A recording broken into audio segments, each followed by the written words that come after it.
तो कैसे हैं आप? बेटा, आपने कभी सोचा है कि जो आप शब्द लिखते हैं, वाक्य बनाते हैं, यदि उन अक्षरों का निर्माण हुआ ही नहीं होता तो आप कैसे लिख पाते? सोचा है? तो आज हम इन्हीं अक्षरों की कहानी पढ़ेंगे कि कैसे ये अक्षर अस्तित्व में आए और पहले इन अक्षरों का क्या महत्व था और ये अक्षर की शुरुआत कैसे हुई, अक्षरों को लिखने की शुरुआत कैसे हुई। तो ये है आपकी हिंदी पुस्तक पाठ 5 में अक्षरों का महत्व। तो जाने अक्षरों की कहानी, चलिए पढ़िए मेरे साथ। अक्षरों की कहानी। यह पुस्तक अक्षरों से बनी है। सारी पुस्तकें अक्षरों से बनी हैं। तरह तरह की पुस्तकें, तरह तरह के अक्षर। दुनिया में अब तक करोड़ों पुस्तकें छप चुकी हैं। हजारों पुस्तकें रोज छपती हैं। तरह तरह के अक्षरों में हजारों की तादाद में रोज ही समाचार पत्र छपते रहते हैं। इन सब के मूल में है अक्षर। हम कल्पना भी नहीं कर सकते कि यदि आदमी अक्षरों को ना जानता तो आज इस दुनिया का क्या हाल होता। कोई कह सकता है कि हम अक्षरों को अनादिकाल से जानते हैं। अक्षरों का ज्ञान हमें किसी ईश्वर से मिला है। तो देखिए, यहाँ पर अक्षरों के बारे में बताया कि आप न जाने कितनी सारी पुस्तकें पढ़ते हैं और कितनी सारी पुस्तकें हैं जिसमें तरह तरह के अक्षर बने होते हैं। आज जो आप समाचार पत्र पढ़ते हैं वो भी अक्षरों में ही छपे होते हैं। यदि अक्षर नहीं होते तो न जाने दुनिया का क्या हाल होता है। और क्या कोई कह सकता है कि हम अक्षर को अनादिकाल से जानते हैं? अक्षर का ज्ञान हमें किसी ईश्वर से मिला है। तो देखिए, आगे बढ़ते हैं। पुराने जमाने के लोग सचमुच ही सोचते थे कि अक्षरों की खोज ईश्वर ने की है, पर आज हम जानते हैं कि अक्षरों की खोज किसी ईश्वर ने नहीं बल्कि स्वयं आदमी ने की है। अब तो हम यह भी जानते हैं कि किन अक्षरों की खोज किस देश में किस समय हुई। हमारी यह धरती लगभग 5 अरब साल पुरानी है। 2-3 अरब साल तक इस धरती पर किसी प्रकार के जीव जंतु नहीं थे। फिर करोड़ों साल तक केवल जानवरों और वनस्पतियों का ही इस धरती पर राज्य रहा। आदमी ने इस धरती पर कोई 5 लाख साल पहले जन्म लिया। धीरे धीरे उसका विकास हुआ। कोई 10,000 साल पहले आदमी ने गांव को बसाना शुरू किया। वह खेती करने लगा। वह पत्थरों के औजारों का इस्तेमाल करता था। फिर उसने तांबे और कांसे के भी औजार बनाए। प्रागैतिहासिक मानव ने सबसे पहले चित्रों के जरिए अपने भाव व्यक्त किए, जैसे पशुओं, पक्षियों, आदमियों आदि के चित्र। इन चित्र संकेतों से बाद में भाव संकेत अस्तित्व में आए, जैसे एक छोटे वृत्त के चारों ओर किरणों की द्योतक रेखाएं खींचने पर वह सूर्य का चित्र बन जाता था। बाद में यह चित्र ताप या धूप का द्योतक बन गया। इस तरह अनेक भाव संकेत अस्तित्व में आए। तब जाकर काफी बाद में आदमी ने अक्षरों की खोज की। अक्षरों की खोज के सिलसिले को शुरू हुए मुश्किल से 6,000 साल हुए हैं। केवल 6,000 साल। अक्षरों की खोज के साथ नए युग की शुरुआत हुई। आदमी अपने विचार और अपने हिसाब किताब को लिख कर रखने लगा। तब से मानव को सभ्य कहा जाने लगा। आदमी ने जब से लिखना शुरू किया तब से इतिहास आरंभ हुआ। किसी भी कौम या देश का इतिहास तब से शुरू होता है जब से आदमी के लिखे हुए लेख मिलने लग जाते हैं। इस प्रकार इतिहास को शुरू हुए मुश्किल से 6,000 साल हुए हैं। उसके पहले के काल को प्रागैतिहासिक काल यानी इतिहास के पहले का काल कहते हैं। अतः हम देखते हैं कि यदि आदमी अक्षरों की खोज नहीं करता तो आज हम इतिहास को ना जान पाते। हम यह न जान पाते कि पिछले कुछ हजार सालों में आदमी किस प्रकार रहता था, क्या क्या सोचता था, कौन कौन राजा हुए इत्यादि। अक्षरों की खोज मनुष्य की सबसे बड़ी खोज है। अक्षरों की खोज करने के बाद ही मनुष्य अपने विचारों को लिखकर रखने लगा। इस प्रकार एक पीढ़ी के ज्ञान का इस्तेमाल दूसरी पीढ़ी करने लगी। अक्षरों की खोज करने के बाद पिछले 6000 सालों में मानव जाति का तेजी से विकास हुआ। यह महत्व है अक्षरों का और उनसे बनी लिपियों का। अतः हम सबको अक्षरों की कहानी मालूम होनी चाहिए। आज जिन अक्षरों को हम पढ़ते या लिखते हैं वे कब बनाए गए, कहाँ बने और किसने बनाए, यह जानना जरूरी है भी। तो देखिए, ये थी अक्षरों की कहानी। तो चलिए अब इसे समझते हैं। आपने यहाँ तक जाना पहले कि अक्षरों का ज्ञान हमें किसी ईश्वर से नहीं मिला है, अपितु हमारे पूर्वजों ने ही इसका आविष्कार किया। पुराने के जमाने के लोग सचमुच सोचते थे कि अक्षरों की खोज ईश्वर ने की है, पर आज हम जानते हैं कि अक्षरों की खोज ईश्वर ने नहीं बल्कि स्वयं आदमी ने की है। अब तो हम यह भी जानते हैं कि किन अक्षरों की खोज किस देश में किस समय हुई। हमारी यह धरती लगभग 5 अरब साल पुरानी है। 2-3 अरब साल तक तो इस धरती पर किसी भी प्रकार के जानवर नहीं थे। फिर करोड़ों साल तक केवल जानवर और वनस्पति ही इस धरती पर रही। वनस्पति यानी पेड़ पौधे, जड़ी बूटियां। आदमी ने इस धरती पर कोई 5 लाख साल पहले जन्म लिया और धीरे धीरे उसका विकास होता गया। कोई 10,000 साल पहले आदमी ने गांव को बसाना शुरू किया। वह खेती करने लगा, पत्थरों के औजारों का इस्तेमाल करता था। फिर धीरे धीरे उसने तांबे और कांसे के औजार भी बनाए। और प्रागैतिहासिक कौन सा काल होता है? इतिहास से पहले का काल। प्रागैतिहासिक मानव ने सबसे पहले चित्रों के जरिए अपने भाव व्यक्त किए। जैसे आप देख रहे हैं यहाँ पर एक शिकार का दृश्य बना हुआ है मध्य भारत में। जब मध्य भारत का टाइम था, समय था, तब ये शिकार का आप दृश्य देख रहे हो। शिकार करते हुए लोग आपको दिखाई दे रहे हैं। इसी प्रकार पशुओं, पक्षियों, आदमी आदि के चित्र बनाए गए और इन चित्र संकेतों से बाद में भाव संकेत आए। जैसे एक छोटे वृत्त के चारों ओर किरणें बना दो तो वो सूर्य का चित्र बन जाता था। बाद में यही चित्र ताप या धूप का पर्याय बन गया, यानी इस चित्र से ताप या धूप का अर्थ जाना जाने लगा। इस तरह अनेक भाव संकेत अस्तित्व में आए, यानी बहुत सारे भाव इसी प्रकार चित्रों से समझ में आने लगे। तब जाकर काफी बाद में आदमी ने अक्षरों की खोज की। अक्षरों की खोज के सिलसिले को शुरू हुए मुश्किल से 6000 साल हुए, यानी अक्षर केवल 6000 साल पहले ही खोज किए गए हैं। फिर देखिए, आपको ये चित्र दिख रहा होगा, मध्य अमेरिका के ओजिम्बावा आदिवासियों के चित्र। ये आदिवासियों के चित्र हैं। दाईं ओर से बाईं ओर, यानी सीधे हाथ की तरफ से उल्टे हाथ की तरफ चलिए।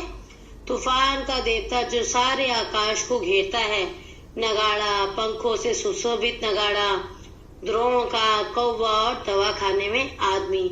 यह ऐसा देवता, तूफान के देवते को दिखाया गया है इस चित्र में बनाकर। तो ये किसने बनाया? मध्य अमेरिका के ओजिम्बावा एक आदिवासी प्रजाति थी, उन्होंने बनाए हैं चित्र। तो चित्रों के बाद आते हैं हम अक्षरों पर। अक्षरों की खोज के साथ एक नए युग की शुरुआत हुई। आदमी अपने विचार, हिसाब किताब को लिख कर रखने लगा। आज आप कविताएं लिखते हैं, अपने मन के विचार लिखते हैं, डायरी लिखते हैं। सोचो यदि यह अक्षर ही ना बने होते तो आप कैसे लिख पाते? और हमारे लिखने की कला के ही कारण मानव को सभ्य कहा जाने लगा। आदमी ने जब से लिखना शुरू किया तब से इतिहास आरंभ हुआ। आज इसे लिखने के कारण ही हम इतिहास को किताबों में पढ़ सकते हैं। यदि ये लिखने की प्रथा ही नहीं शुरू होती, अक्षरों की खोज ही नहीं होती, तो आज जो आप पुराने से पुराना इतिहास पढ़ते हैं वह पढ़ नहीं पाते और हम अपने पूर्वजों के इतिहास से अनभिज्ञ रह जाते, अनजान रह जाते। किसी भी कौम अर्थात किसी भी जाति, किसी भी धर्म या किसी भी देश का इतिहास तब से शुरू होता है जब से आदमी के लिखे हुए लेख मिलने लग जाते हैं, यानी लिखित चीज का कोई प्रमाण होता है। यदि वो केवल मौखिक होता तो वो कहानी किस्सों में ही सिमटा रह जाता, लेकिन यदि उसके लिखित प्रमाण मिलते हैं तो वह हमारा इतिहास बन जाता है और वह प्रमाण बन जाता है। इस प्रकार इतिहास को शुरू हुए मुश्किल से 6000 साल हुए हैं और उसके पहले के काल को हम प्रागैतिहासिक काल के नाम से जानते हैं। अतः हम देखते हैं कि यदि आदमी अक्षरों की खोज नहीं करता तो आज हम इतिहास को ना जान पाते। हम यह न जान पाते कि पिछले कुछ हजार सालों में आदमी किस प्रकार रहता था, क्या क्या सोचता था, कौन कौन राजा हुए इत्यादि। यह सब आपको अक्षरों के कारण ही पता चल पाता है। तो कुल मिलाकर अक्षरों की खोज मनुष्य की सबसे बड़ी खोज है। अक्षरों की खोज करने के बाद ही मनुष्य अपने विचारों को लिखकर रखने लगा। इस प्रकार एक पीढ़ी के ज्ञान का इस्तेमाल दूसरी पीढ़ी करने लगी, यानी आपके दादा परदादा वो जो कहना चाहते थे उन्होंने पन्नों पर उकेरा, अपने अक्षरों में लिखा और आज उसे आप पढ़ भी सकते हो। अक्षरों की खोज करने के बाद पिछले 6000 सालों से मानव जाति का तेजी से विकास हुआ। यह महत्व है अक्षरों का और उनसे बनी हुई लिपियों का। ये जो पाठ आप पढ़ रहे हैं, जो आप मेरे मुख से ध्वनि सुन रहे हैं, यह सब अक्षरों के आविष्कार के कारण ही है। यदि अक्षर ना होते तो आज आप यह पाठ ना ही पढ़ पाते, ना ही समझ पाते और ना ही सुन पाते। अतः हम सबको अक्षरों की कहानी मालूम होनी चाहिए। आज जिन अक्षरों को हम पढ़ते या लिखते हैं वे कब बनाए गए, कहाँ बने और किसने बनाए, यह जानना जरूरी है भी। तो यह पाठ लिखा था गुणाकर मुले जी ने। अब हम आते हैं इसके प्रश्न अभ्यास पर। निबंध से पाठ में ऐसा क्यों कहा गया है कि अक्षरों के साथ एक नए युग की शुरुआत हुई। दूसरा, अक्षरों की खोज का सिलसिला कब और कैसे शुरू हुआ, पाठ पढ़कर उत्तर लिखो। फिर है तीसरा प्रश्न, अक्षरों के ज्ञान से पहले मनुष्य अपनी बात को दूर दराज के इलाकों तक पहुंचाने के लिए किन किन माध्यमों का सहारा लेता था। फिर है निबंध से आगे, पहला, अक्षरों के महत्व की तरह ध्वनि के महत्व के बारे में जितना जानते हो लिखो। दूसरा, मौखिक भाषा का जीवन में क्या महत्व होता है, इस पर शिक्षक के साथ कक्षा में बातचीत करो। देखिए, ये जो मैं आपको अभी पाठ समझा रही हूँ, यह आपका समझना केवल मौखिक भाषा के कारण ही संभव हो पा रहा है। मौखिक मतलब मुंह से निकली हुई भाषा जिसे आप सुन पा रहे हो। तीसरा, हर वैज्ञानिक खोज के साथ किसी न किसी वैज्ञानिक का नाम जुड़ा होता है, लेकिन अक्षरों के साथ ऐसा नहीं है। क्यों? पता करो और शिक्षक को बताओ। चौथा, एक भाषा को कई लिपियों में लिखा जा सकता है, उसी तरह कई भाषाओं को एक ही लिपि में लिखा जा सकता है। नीचे एक ही बात को अलग अलग भाषाओं में लिखा गया है। इन्हें ध्यान से देखो और इनमें दिए गए वर्णों की मदद से कोई नया शब्द बनाने की कोशिश करो। अब देखिए, हिंदी में है क्या शानदार दिन है, फिर पंजाबी में है क्या शानदार दिन है। देखिए, यह एक ही वाक्य है, लेकिन अलग अलग भाषाओं और लिपियों में इसका अलग अलग लिखने का तरीका है। और कई बार एक भाषा की कई लिपियां कई भाषाओं की एक ही लिपि हो सकती है, जैसे हिंदी, संस्कृत और मराठी, इन सब की लिपि कौन सी है? देवनागरी। अब आते हैं अनुमान और कल्पना। पहला, पुराने जमाने में लोग यह क्यों सोचते थे कि अक्षर और भाषा की खोज ईश्वर ने की थी? अनुमान लगाओ और बताओ। दूसरा, अक्षरों के महत्व के साथ ही मनुष्य के जीवन में गीत, नृत्य और खेलों का भी महत्व है। कक्षा में समूह में बातचीत करके इनके महत्व के बारे में जानकारी इकट्ठा करो और कक्षा में प्रस्तुत करो। तीसरा, क्या होता अगर क हमारे पास अक्षर ना होते, ख या हमारे पास भाषा ना होती, तो हम आपस में बात कर पाते? नहीं कर पाते। और सोचकर लिखिएगा। फिर है भाषा की बात। पहला, अनादिकाल में रेखांकित शब्द का अर्थ है जिसकी कोई शुरुआत या आदि ना हो। यह शब्द मूल शब्द के शुरू में कुछ जोड़ने से बना है। इसे उपसर्ग कहते हैं, यानी आदि के आगे अन लगा है। इन उपसर्गों को अलग करके मूल शब्दों को लिखकर उनका अर्थ समझो। तो असफल में क्या है? उपसर्ग अ जमा सफल। तो आपको मूल शब्दों को लिखकर उनका अर्थ समझना है। अनुचित, उचित में अन लगा दिया तो अनुचित, अपरिचित, अदृश्य, अनावश्यक, अनिच्छा। तो इन सब में उपसर्ग लगे हैं। कौन से उपसर्ग लगे हैं उन्हें छाटिए और मूल शब्द को अलग लिखकर उनका अर्थ समझिए। फिर आते हैं दूसरे पर। वैसे तो संख्याएं संज्ञा होती हैं, पर कभी कभी ये विशेषण का काम भी करती हैं। जैसे नीचे लिखे वाक्यों में, हमारी धरती लगभग 5 अरब साल पुरानी है। कितने अरब साल पुरानी है? 5 अरब। तो यहाँ पर यह विशेषण का काम कर रही है। आपको विशेषण समझाया था ना, कितने, जहाँ पर कैसा, कितना, यह सब आ जाए, यह विशेषण का काम करता है। कोई 10,000 साल पहले आदमी ने गांव को बसाना शुरू किया। कितने साल पहले? 10,000 साल पहले। इन वाक्यों में रेखांकित अंश साल संज्ञा के बारे में विशेष जानकारी दे रहे हैं, इसलिए संख्यावाचक विशेषण है। संख्यावाचक विशेषण का इस्तेमाल उन्हीं चीजों के लिए होता है जिन्हें गिना जा सके, जैसे 4 संतरे, 5 बच्चे, 3 शहर आदि। पर यदि किसी चीज को गिना नहीं जा सकता तो उसके साथ संख्या वाले शब्दों के अलावा माप तोल आदि के शब्दों का भी इस्तेमाल किया जाता है, जैसे 3 जग पानी, 1 किलो चीनी। यहाँ रेखांकित हिस्से परिमाणवाचक विशेषण हैं, क्योंकि इनका संबंध माप तोल से है। अब आगे लिखे हुए को पढ़ो। खाली स्थान में बॉक्स में दिए गए माप तोल के उचित शब्द छाटकर लिखो। अब प्याला, कटोरी, एकड़, मिट्टी, लीटर, किलो, ट्रक, चम्मच, आपको दिए गए शब्दों के साथ इन्हें भरकर पूरा करना है। जैसे 3 डैश खीर, तो 3 कटोरी खीर या 3 चम्मच खीर। तो आप देखिएगा, समझिएगा और इसे पूरा कीजिएगा।